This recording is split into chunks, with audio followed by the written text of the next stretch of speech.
ओम श्री गणेशाय नमः। राधे राधे मेरे प्यारे भाइयों बहनों माताओं व बंधुओं, संस्कार की बातें चैनल में आपका स्वागत है। बंधुओं, फागुन मास जो कि भगवान शिव को अति प्रिय महीना है, जैसे फागुन सावन कार्तिक भगवान शिव को अति प्रिय मास लगते हैं। बंधुओं, फागुन मास में भगवान शिव की शादी हुई। उस दिन महाशिवरात्रि के रूप में पर्व के रूप में मनाया जाता है। बंधुओं, कहा जाता है जो मनुष्य भी फागुन मास में भगवान शिव के सोमवार को व्रत रखते हैं, उनकी हर मनोवांछित इच्छा पूरी होती है। बंधुओं, फागुन मास में भगवान शिव से आप अपनी हर इच्छा पूरी करवा सकते हैं। करना क्या है, हो सके तो फागुन मास में सोमवार के दिन भगवान शिव के निमित्त व्रत रखें। भगवान शिव की सोमवार की कथा सुने, भगवान शिव के स्तोत्र सुने। भगवान शिव का दूध से या दूध से नहीं कर सकते तो जल से ही अभिषेक करें। ये सब पूर्ण विश्वास और सच्ची निष्ठा के साथ करें। बंधुओं, हो सके तो शाम के समय शिवालय में जाकर, जो कि आपके घर के पास हो, भगवान शिव के समक्ष शुद्ध घी का दीपक जगाएं और आरती करें। उसके बाद कपूर गौरम करुणावतारम संसार सारम भुजगेंद्रहारम सदा बसंतम हृदयारविंदे भवम भवानी सहितम नमामि, ऐसा अवश्य बोले। बंधुओं, देखना फागुन मास में ही आपकी इच्छाएं कैसे पूरी होंगी। बंधुओं, विश्वास को मन से मिटने मत देना। ऐसा मत सोचना कि हम तो ये भी करते हैं वो भी करते हैं पर फिर भी हमारे काम नहीं बनते। बंधुओं, जब पूर्ण विश्वास होगा तो भगवान शिव शीघ्र अपने भक्तों की हर इच्छा पूरी कर देते हैं।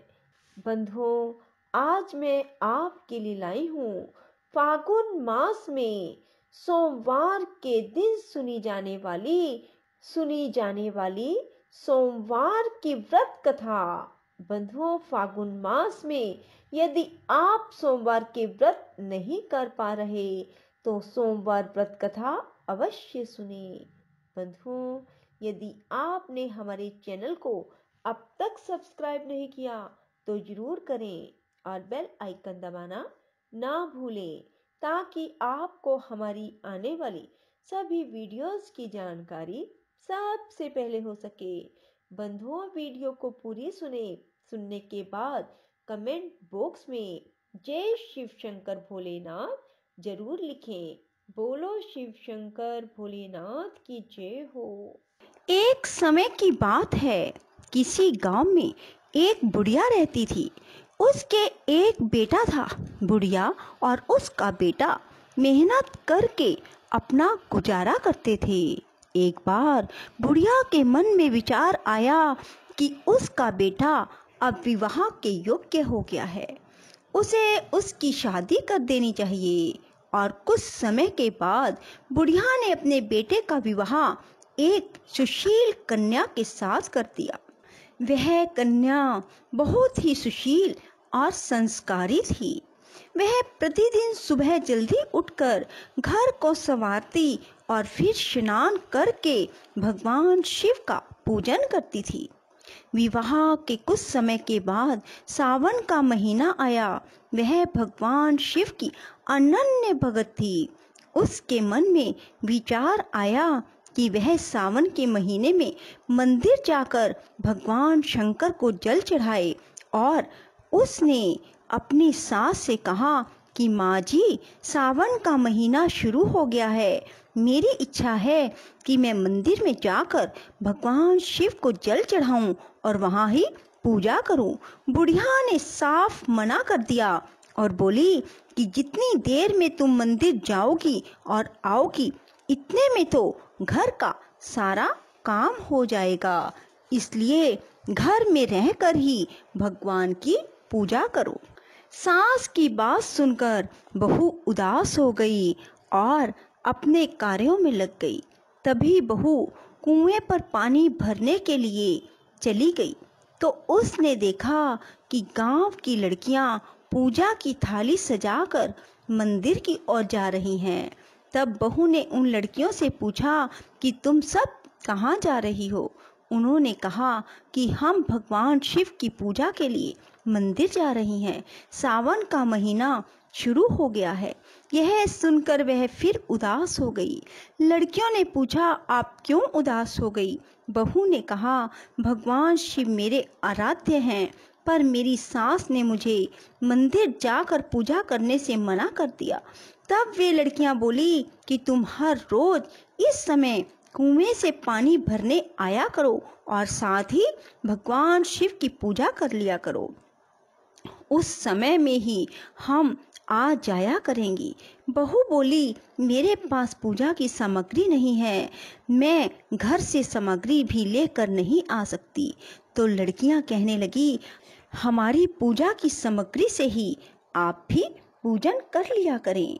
यह सुनकर वह बहुत खुश हुई और प्रतिदिन शिवलिंग पर जल चढ़ाती और भक्ति भाव से पूजा करती और भगवान शंकर से बोली, हे शंकर, मैंने अपनी सास से बात छिपाई है, इसके लिए मुझे क्षमा कर देना। तब बहू ने सावन के अंतिम दिन सोचा कि मैंने पूरा सावन दूसरों की पूजन सामग्री से पूजा की है, आज तो मुझे भी अपना कुछ भगवान शिव को अर्पित करना चाहिए।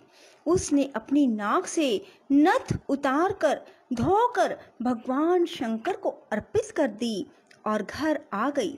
घर आकर अपने कार्यों में व्यस्त हो गई और सास से नजर चुराती रही कि सास की नजर मेरी नथ पर ना पड़ जाए।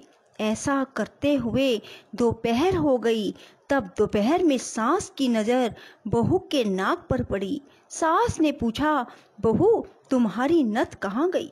वे बोली, माँ जी मुझे नहीं पता, शायद कहीं गिर गई होगी। सास बोली, तुम कहाँ कहाँ गई थी? बहू बोली, मैं पानी भरने कुएं पर गई थी और तब तक तो मेरी नाक में नथ थी, उसके बाद मैं उपले थापने के लिए गई थी। तब सास बोली, चलो हम वहाँ जाकर ढूंढते हैं। तब सास बहू पहले कुएं पर गई, वहाँ नथ ना मिली। फिर दोनों उपले वाले स्थान पर आई, उपले तोड़कर देखने लगी और तब दोनों ने उपले तोड़े। दोनों के उपले में एक एक नथ निकली। तब सास बोली, नथ तो एक थी, नथ दो कैसे हो गई? सास ने सारे उपले तोड़ने शुरू कर दिए। सभी उपलों में नथ निकलने लगी। तभी सास ने बहू से पूछा कि ये क्या बात है, ऐसा कैसे? तब बहू ने कहा, माँ जी मुझे क्षमा कर देना, मैं सावन मास में प्रतिदिन भगवान शंकर को जल चढ़ाने मंदिर जाती थी और सावन की समाप्ति पर अपनी नथ शंकर जी को अर्पित कर दी। उन्होंने मुझे इतनी सारी नथ दे दी क्योंकि सावन मास में भगवान शंकर की पूजा का बहुत महत्व है।